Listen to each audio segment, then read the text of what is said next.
এই চ্যানেলে সম্প্রচারিত সকল খবরই সচেতনতামূলক এবং শিক্ষণীয়, কোনো কিছুই প্রভাবিত নয়।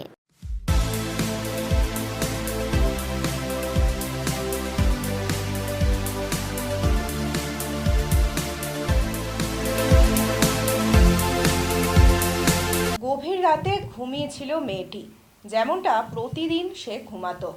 সকলকে ঘুম পাড়িয়ে অনেক পেশেন্ট দেখে তাদের জ্বালা যন্ত্রণা কমিয়ে দিন শেষে শান্তির নিদ্রায় ঘুমিয়েছিল সে, সেই চেনা জায়গাতেই যেখানে সে প্রতিদিন ঘুমাতো।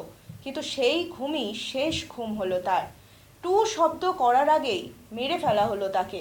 ধর্ষণ, তারপরেই তাকে মেরে দেওয়া হলো নির্মমভাবে। ঘটনার প্রতিবাদে এখনো পর্যন্ত উত্তপ্ত গোটা ডাক্তার মহল।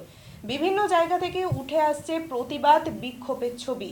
আজ তেমনই বিক্ষোভ করতে দেখা গিয়েছে এনআরএস থেকে শুরু করে আরজিকরের এই ঘটনার পর থেকে বিভিন্ন রাজনীতিবিদ থেকে শুরু করে ডাক্তার, বিভিন্ন অভিনেতা অভিনেত্রীদের কণ্ঠেও এই ঘটনার প্রতিবাদ করতে দেখা গিয়েছে। আজ আরজিকরের প্রিন্সিপালের উপর এই ঘটনার দায় চাপানো হয়েছিল আগে থেকেই। আজ স্বইচ্ছায় তিনি পদত্যাগ করলেন। আরজিকরের প্রিন্সিপাল সন্দীপ ঘোষ, তিনি আজ স্বইচ্ছায় পদত্যাগ করলেন, এমনটাই জানা যাচ্ছে।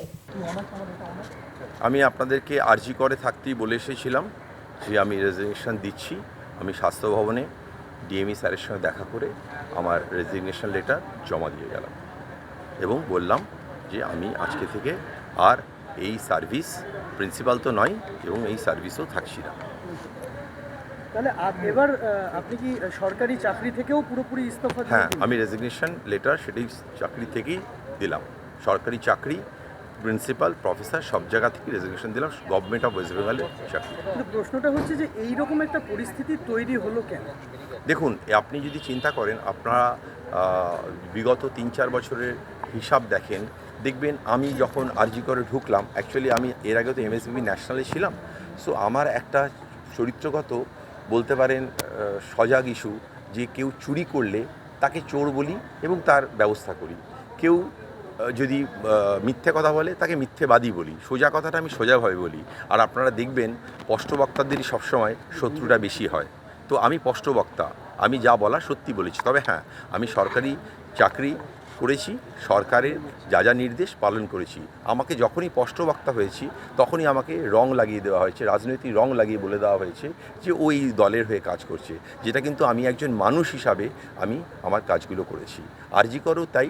আরজি করে যখন আমি চার্জ নিলাম, আরজি কর ছিল ঘুঘুর বাসা। এখানে প্রত্যেকটা জায়গায় তোলাবাজি, কোনো মানে নেতাদের মদত ছিল, কোনো স্টাফেদের মদত ছিল। আমি সেইগুলোকে সমস্ত ভেঙে দিয়েছি, তোলাবাজি বন্ধ করেছি, কোনোভাবেই তোলাবাজি হয় না, এইটুকু বলতে পারি। কালকে অবধি আপনি দেখবেন, আগে আরজি করে আপনারা নিজেরাই অনেকবার লিখেছেন, ডেথ সার্টিফিকেট, বার্থ সার্টিফিকেট নিতে 5 বছর 6 বছর ওয়েট করতে হতো, আপনার ঘুষ দিতে হতো। ঘুষ বন্ধ করেছি, জানি না কতটা করতে পেরেছি। আরজি করে এমার্জেন্সি এমন করে ফেলেছি যে কোনো পেশেন্ট গেলে ভর্তি হয়। এটা আপনারা নিজেরা সার্ভে করে দেখবেন 3 বছর আগের আরজি কর কী ছিল আর আজকের আরজি কর কী ছিল। সো আমি চেষ্টা করেছি যে কোনো পেশেন্ট, সে আমার সরকারের পেশেন্ট, সে হাসপাতালে আসবে, সে তার পরিষেবা পাবে, চলে যাবে। কেন তাকে ঘুষ দিতে হবে? যখনই যে মুহূর্তে আমরা কমপ্লেন পেয়েছি, আমি কমপ্লেনের সদর্থকভাবে উত্তর দিয়েছি এবং বলেছি যে তার পরিষেবা দেওয়া হোক, কোনোভাবে সে ঘুষ দেবে না। যে ঘুষ চেয়েছে তার শাস্তির ব্যবস্থা করেছি, হয় তাকে সাসপেন্ড করেছি, নয় তাকে শোকজ করেছি। আপনার বিরুদ্ধে এত অভিযোগ কেন? এই যে বললাম আবার, আমি স্পষ্টবক্তা, যা বলার সত্যি কথাটা সত্যিভাবে বলি এবং মুখের ওপর বলি, তাই জন্য স্পষ্ট। আর চোরদের আমার অনেক সময় অনেকে ওই অ্যাডজাস্টমেন্ট ব্যাপারটা করতে আসে, অনেক প্রফেসররা এর মধ্যে ইনভলভ আছে, যারা বিভিন্ন অ্যাডজাস্টমেন্ট আমার সঙ্গে করে পারেনি, তাই জন্য তারা সবাই আমার বিরুদ্ধে। এবার যে ঘটনাটা ঘটলো, এরকম একটা নৃশংস ঘটনা, এই ঘটনাতে কি আপনি কাউকে আড়াল করার চেষ্টা করেছেন? যে অভিযোগটা উঠছে একদম ঠিক। আমি কোনোভাবেই আড়াল করার চেষ্টা তো করিনি, উল্টে প্রথম দিনই আমি নিজে ঘটনাস্থলে গিয়ে, যেখানে তার HOD, head of the department অবধি ছিলেন না, আমি নিজে সেই ঘটনাস্থলে দৌড়ে যাই এবং আমি মেয়েটির নাম নিতে চাইছিও না। আমি চাইছি সেই ঘটনাস্থলে গিয়ে আমি নিজে দাঁড়িয়ে থেকে পুলিশ অফিসারকে বলেছি, ইমিডিয়েটলি ইনভেস্টিগেট করুন, ফরেন্সিক রিপোর্ট আপনারা করুন, এবং 1 ঘন্টার মধ্যে ফরেন্সিক টিম এবং লালবাজার টিম আসে এবং ইনভেস্টিগেশন শুরু হয়। এবং আমি নিজে 1 ঘন্টার মধ্যে ওই ফ্লোরের সমস্ত সিসিটিভি ফুটেজ আমি তুলে দিয়েছি পুলিশের হাতে, যাতে দোষী শাস্তি পায়। এবং সিপি সাহেবকে আমি এই কথাও বলেছিলাম যে সুইপার থেকে হেড অফ দ্য ডিপার্টমেন্ট যে কেউ ইনভলভ হবে তার বিরুদ্ধে প্রপার আইনগত ব্যবস্থা নেবেন, কোনো ভয় করবেন না, আমি আছি অ্যাজ এ প্রিন্সিপাল। আপনি কি কাউকে বলেছিলেন যে মেয়েটি আত্মহত্যা করেছেন? একদম ভুল। এই কথাগুলোই দুর্ভাগ্যবশত আমার মুখে বসিয়ে অপপ্রচার করা হয়েছে, আমার নামে আমাকে বদনাম করা হয়েছে। আপনি কি কাউকে বলেছিলেন যে এই ঘটনাটার মেয়েটি কেন ওই সেমিনার রুমে শুতে যাবে? একদমই নয়, এগুলো সমস্ত ভুল।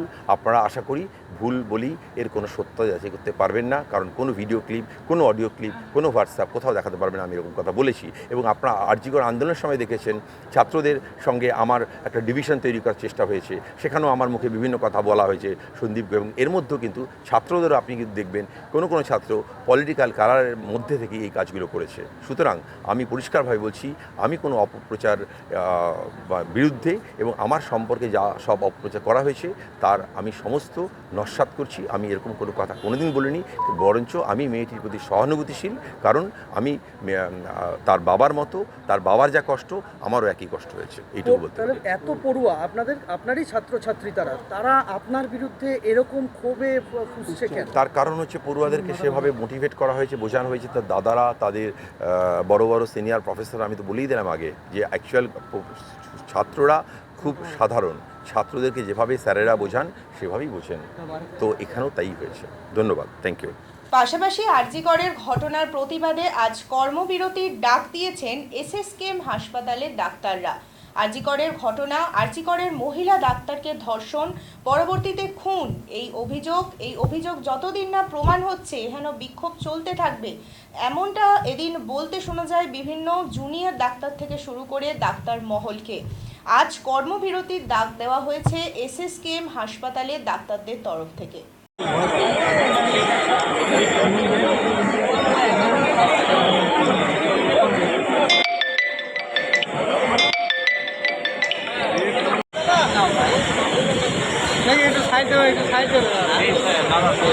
একটু সাইডে